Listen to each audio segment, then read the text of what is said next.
Dapat na raw buwagin ang DOTR sa ikdayon sa isang jeepney group. Ang detalye sa agenda report ni Just Ignacio. Magkakasana naman ang 3 araw na tigil pasada ang Transport Group Manibela sa susunod na linggo. Ayon kay Manibela Chairman Marvel Buena, ito ay para ireklamo ang umano'y panggigipit at paninigit ng Department of Transportation, Special Action and Intelligence Committee for Transportation sa mga traditional jeepney. Nakita natin nung isang araw, yung kasamahan nating jeepney driver, kompleto naman yung dokumento ng driver, maayos naman yung jeepney, pero tinikitan pa rin nila.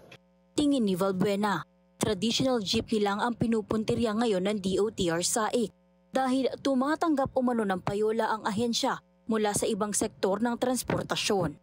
Sinusubukan pa namin kunin ang panig ng DOTR SAIC ukol dito. Magsisimula ang 3 araw na tigil pasada ng grupo sa NCR at Caratic probinsya sa Miyerkules. Samantala, kumpiyansa naman ang Transport Group sa bagong pinuno ng Land Transportation Franchising and Regulatory Board na si dating LTO Chief Assistant Secretary Attorney Vigor D. Mendoza. Ito ay matapos na italaga ng Malacanang si Mendoza nitong Biyernes. Si Marcos Lacanilaw naman ang uupong bagong pinuno ng LTO. Ang dating LTFRB chairman na si Chofilo Guadis naman, pamumunuan na ang Office of Transport Cooperatives.